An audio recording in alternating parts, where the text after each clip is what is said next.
فيا أيها القاري به متمسكا مجلا له في كل حال مبجلا. بسم الله الحمد لله والصلاة والسلام على رسول الله. Assalamu alaikum wa rahmatullahi wa barakatuhu. Welcome back to the Tajweed podcast.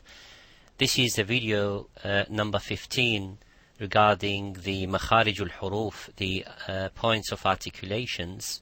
We have spoken last time and we have talked about the letter sad, and we have said that there are three letters that combine one quality and one attribute called as-safir, which is the whistling, but the meaning of whistling here is the flowing of the air in the same time making that sound and whistle. So you would say as or as or s. So that sound is called sifatu, the attribute or the quality of as-safir. Today we are going to talk about the zay and the sin. Pardon me, the zay, you could say also, many brothers and sisters and Muslims ask, is that letter zay or letter zain or letter za? So in Arabic language, probably you would say the best to say is harfu zay, but it is reported in the books of the ulama to say the letter za with a hamza at the end, alif and hamza at the end, and also harfu zay and harfu zain. So as we have learned before a long time when we were young, alif ba ta tha, and they say ra zain. You could say zain, you could say zay, zay, ra, zay, or zain. So both of them are correct. Letter sin and zay, they also have the same quality of attribute, which is the as-safir.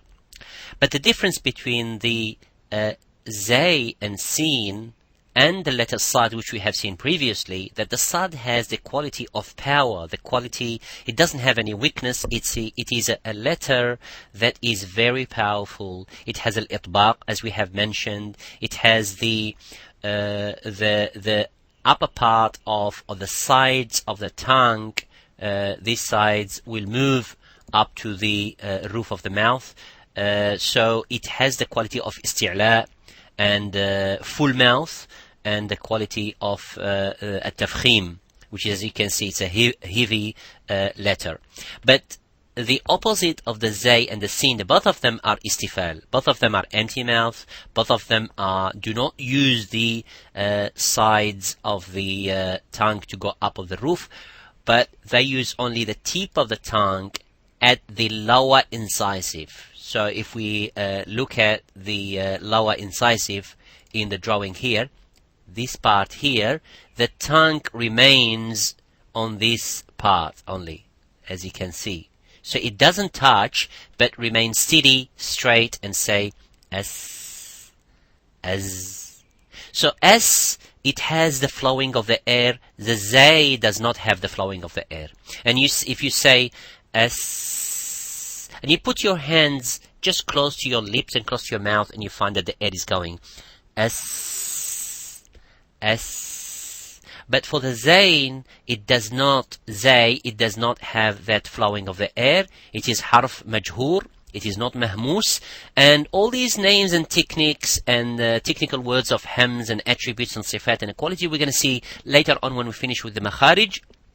So we are talking about the difference between the harf zay and harf sin, that it has jahr and one has hems. So the letters of the hems, فَحَثَّهُ شَخْصٌ سَكَتْ, the flowing of the air. So the air will flow more than the letter of the zain or the zay. The letter of the zay, it does not have the flowing of the air, but the sound within itself sounds that letter as.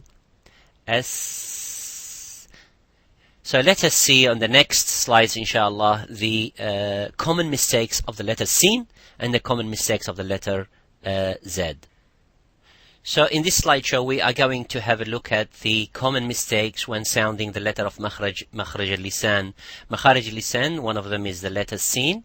So when we say al-masjid, so you're saying the scene is you bring your teeth together and the tongue is straightforward, not going up, and it's in an empty state, and the air is flowing. So you would say al-masjid, al-masjid, masjid.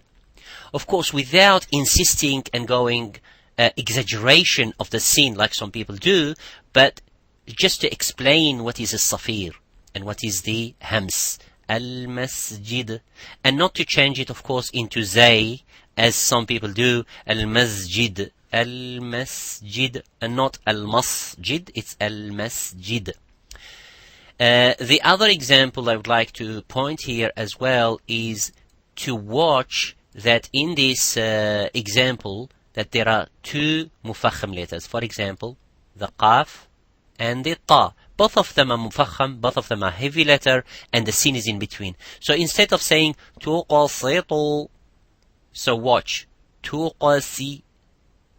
So as we say, that tongue, tip of the tongue should be closer to the lower incisive, straight, and the air is flowing, and bring back your tongue to go to the upper of the mouth, to saying tu, tuqasitu, situ, and practicing by saying si, tu, tuqasitu.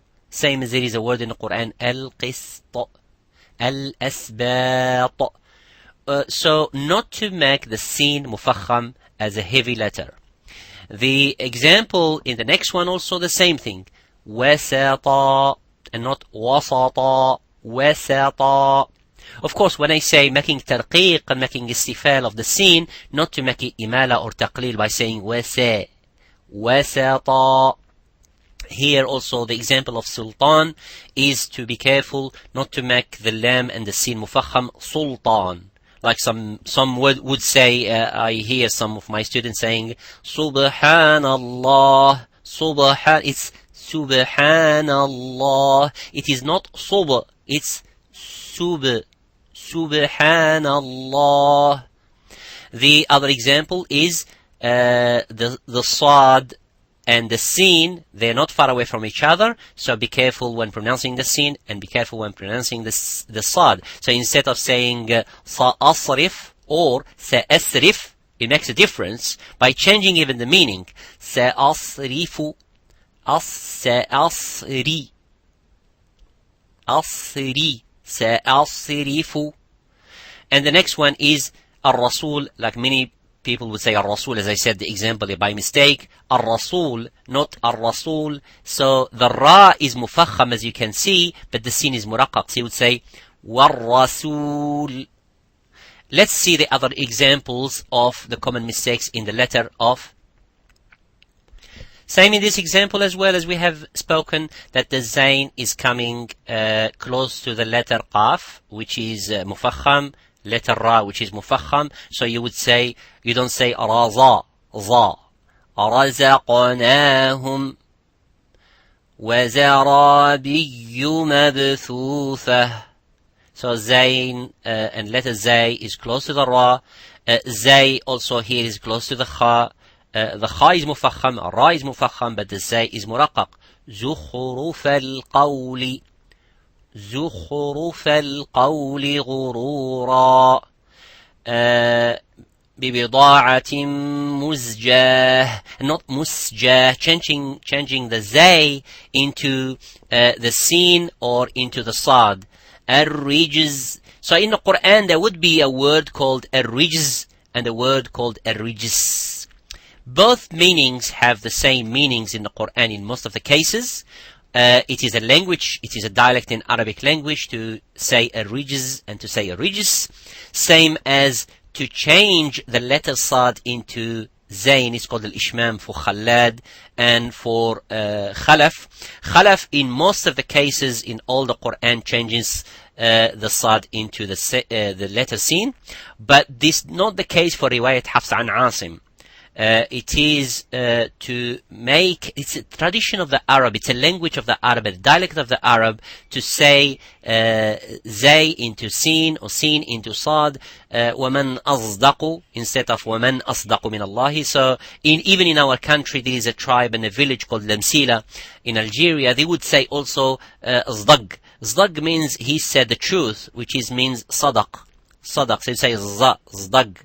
Sadaq. So changing that sad hasn't its origins in Arabic language. In the language of Quraysh, as we can see in all the Qur'an, in all of the Qur'an, in riwayat Hafs an Asim, it's written with the sad. You would say sirata, and you wouldn't say in riwayat Hafs zirata. اهدنا الزراط or صراط الذين أنعمت عليهم, though they have the same meaning and they close in the language. But here in the Quran, in riwayat Hafs an Asim, so we have to be careful not to change in rijz into rijz in its place. And when it comes in its place, a rijz, we should pronounce it a rijz and not a rijz with a zay. Same as fa'azzazna, when it is double the letter zay twice or three times, then we have to be careful to pronounce the letter properly. فَعَزَّزْنَا بِثَالِثٍ. That's in riwayat Hafs an Asim. جزاكم الله خيرا for listening. Assalamu alaikum wa rahmatullahi wa barakatuh. هنيئا مريئا والداك عليهما ملابس أنوار من التاج والحلى